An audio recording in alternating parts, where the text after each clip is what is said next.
Good afternoon, everyone. My name is Becky Smith, and I am the mayor of Bessemer City, and I want to extend a very warm and hearty welcome to our wonderful little town.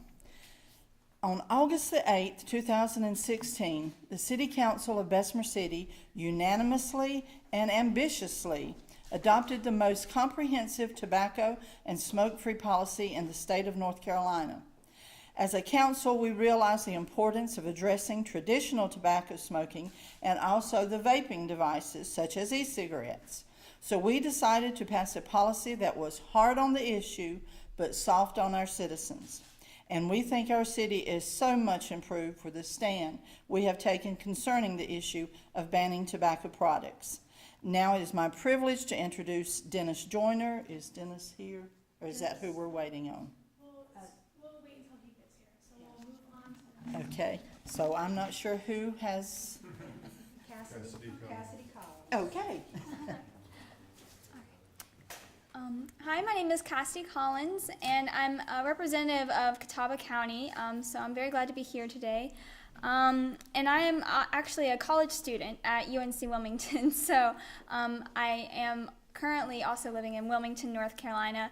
And I was just coming here to speak a little bit today about what I feel is very important about passing these kinds of acts and laws for tobacco cessation, particularly with the rise of e-cigarettes. I know that on my college campus, thankfully, use of cigarettes and tobacco is not as prevalent as it may have been in the past. However, I know that several of my classmates and my peers have been using these Juuls and other forms of e-cigarettes because they do believe that it is a healthier alternative since it does not, contain the same content exactly as cigarettes do.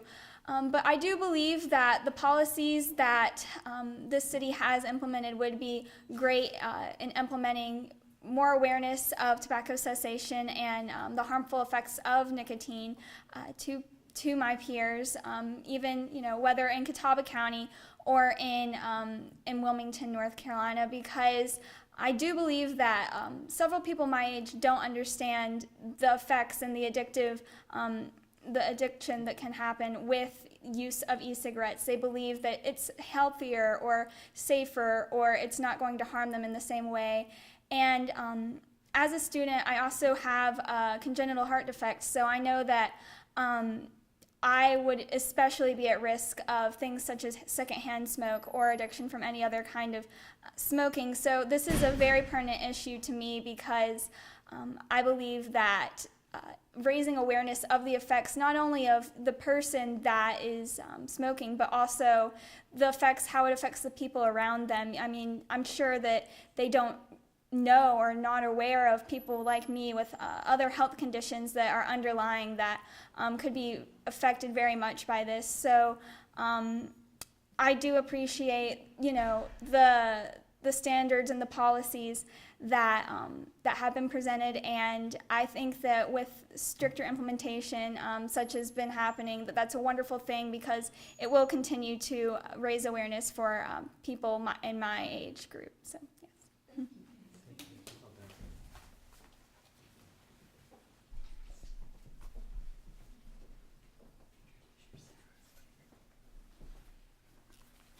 Good afternoon. Thank you. I'm Dennis Joyner. I'm the health director in Stanley County. Was where I was 2 months ago.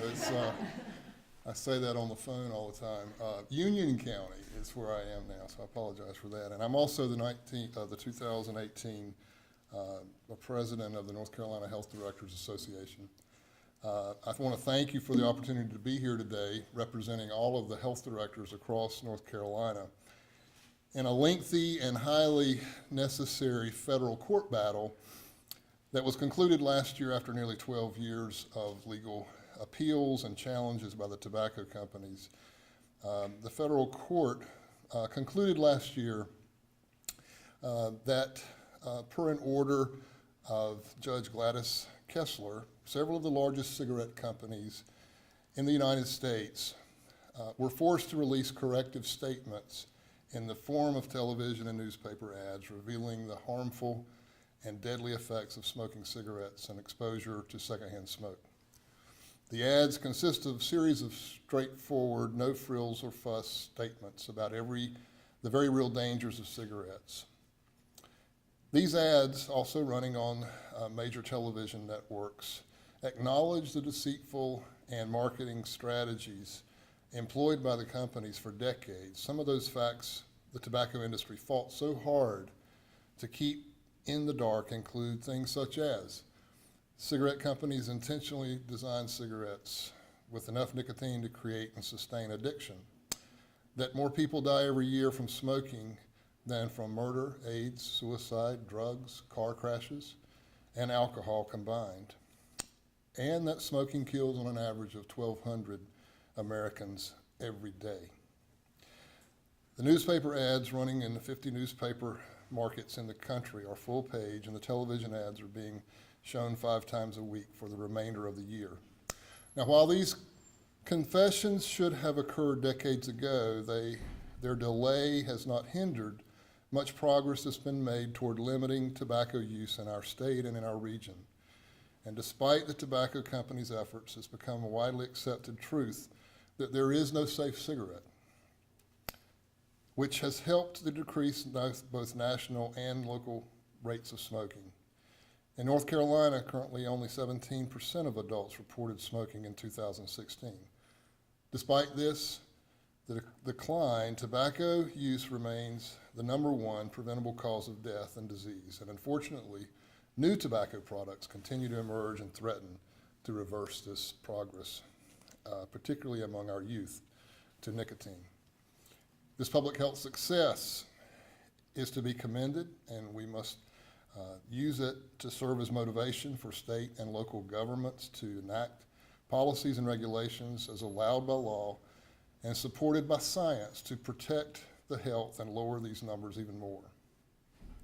So beginning on March the 4th, 2018, the only day of the year which tells us what to do, March 4th, the North Carolina Association of Local Health Directors will launch a year-long campaign to advance local policies that protect citizens from secondhand smoke exposure and the harms of tobacco. I commend the many businesses, county, and municipal governments across North Carolina that have already taken these bold steps to protect our citizens from tobacco-free policies or through tobacco-free policies, and I encourage others to take those bold actions as well. Thank you.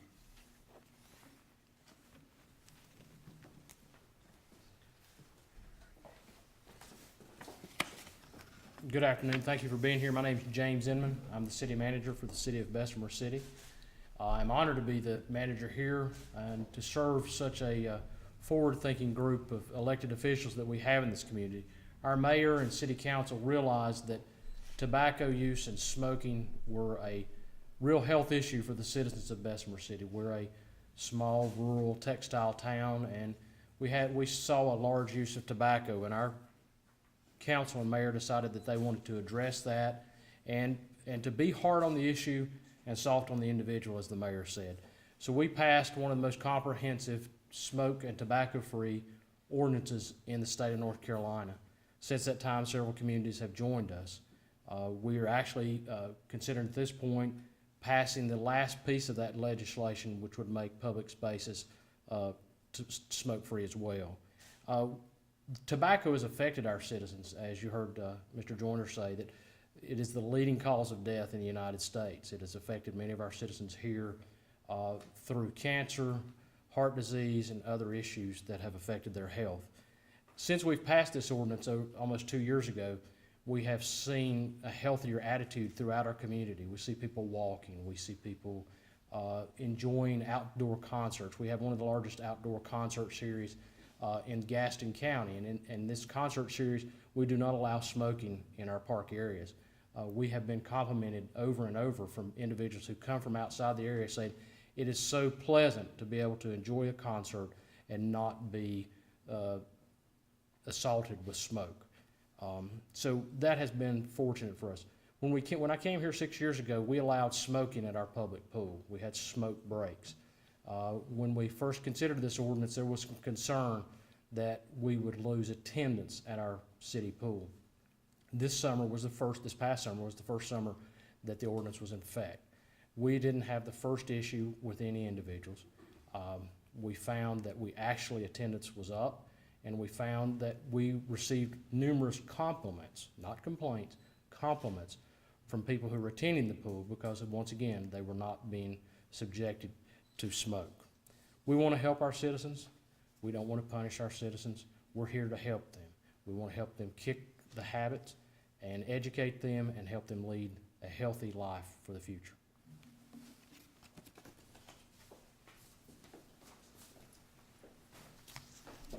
Hello, my name is Cristian Fiorelli.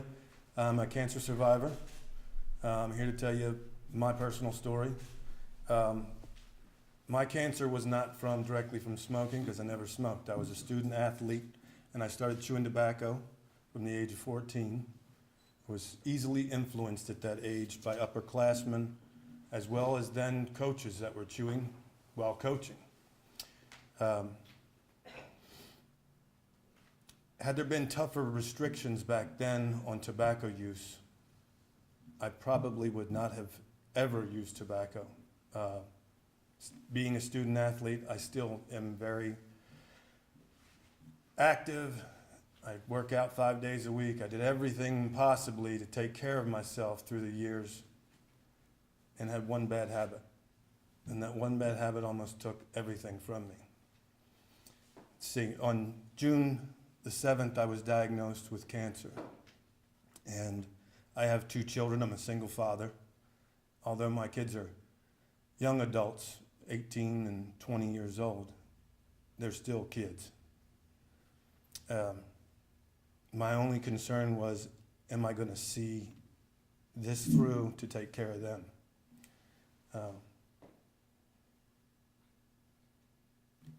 I don't think people just don't understand that when you're young, you think you're invincible, and you think that this is not going to hurt me, and the vape cigarettes they talk about, all of it's going to hurt you, and it's all going to affect you later in life. So I used tobacco through my young adulthood as well, was diagnosed with cancer June 7th. It was staged in July, and oddly enough, August 8th was my surgery. And August 8th was, in 29 days, I went from stage 2 to stage 4. I was cut all the way around my neck. They removed my left lower mandible. They later took my fibula out of my right leg, and they put that in my jaw. Then they wrapped my face in titanium, and they rolled me back and closed me up. I had a trach in my neck. I had a feeding tube put in my stomach. And then I had part of my upper thigh removed to close my lower leg. I'm a salesman. My concerns were, am I going to be able to speak again, to take care and provide for my children? All the while, when I was a teenager, I had no clue. There need to be more policies and laws in effect to stop this. Not just educate, but put a stop to it. Kids are so easily influenced. I have young men in my house every day. I feed the whole community because I want to know what my kids are doing and who they're with. And I even had a child in my house, one of my own, chewing tobacco who doesn't chew anymore. Because I thought I was invincible, anyhow. I try to educate all these young men, and I will not allow anyone to chew tobacco on any of my property. And they know that if they do, they're not allowed back on my property again. Had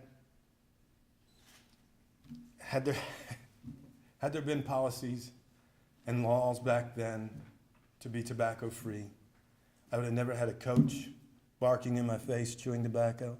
I would never had an upperclassman who I was looking up to chewing tobacco. And back then, of course, anybody could buy tobacco. So I wouldn't be here to tell this story.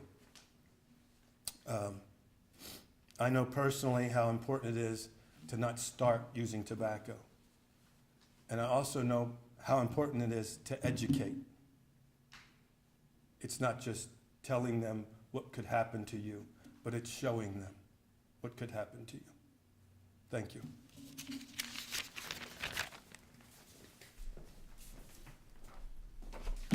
Hi, everyone. I'm Carlene Crawford. I'm the Region 4 Tobacco Control Manager. And it's my opportunity to talk a little bit about municipalities and counties in our Region 4 that have already moved forward to adopt policy. And it's great to be here in Bessemer City, who's really led the state in this initiative in being the first to adopt the most comprehensive policy in the state and our region, and has really inspired others to do the same in our region. That being the city of Conover in Catawba County, who wanted to be like Bessemer City, and then also Cherville here in Gaston County. And do we have anyone from Cherville here today? No, okay. And so what I'd like to ask is if a government is aware of known harms to its citizens, does it have a responsibility to protect those citizens from known harms? You know, my answer to that is yes, and I really salute the number of municipalities that we have, a large number in our region, who have already done so. And in terms of our counties, we have Alexander, Catawba, and Cabarrus that have adopted comprehensive tobacco-free policies. Iredell has adopted a comprehensive smoke-free policy, as well as Mecklenburg has fairly comprehensive tobacco policy for its parks, and also comprehensive policy for its smoke-free policy for its grounds and buildings. So we've still got quite a ways to go, but we're excited to accept the March 4th challenge, and we feel like we are a leader in the state and that we will be a leader in this initiative as well. So thank you, Bessemer City, for willingness to host us today, and we look forward to many other municipalities and even counties in the region that maybe take your steps and your example as a challenge and move forward. Good afternoon. My name is Steve Eaton. I'm the Division Director of Public Health for the Gaston County Department of Health and Human Services.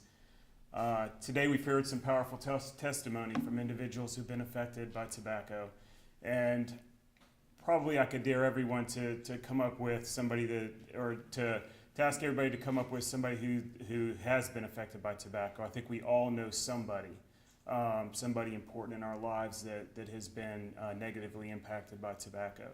We've also been encouraged by youth asking us to do more, to step up to the plate as communities and to do more for future generations so that they're not negatively impacted or those around them. In honor of March 4th, it seems only fitting and appropriate to have a call to action as a way to march forth. So for our youth, understand the dangers of tobacco use, including vaping and e-cigarettes, and commit to never use these dangerous or addictive products. For people in our community who are tobacco users, today is your day to take that first step. And if you can't do it today, do it tomorrow. And if you're unsuccessful to do it tomorrow, do it the next day. Keep going. There's support out there to help you quit. Talk to your doctor. There's also the 1-800-QUIT NOW phone line, as well as a website you can visit, quitlinenc.com. These are helpful cessation tools that can move you forward. If you're an elected leader, now is the time to join your peers.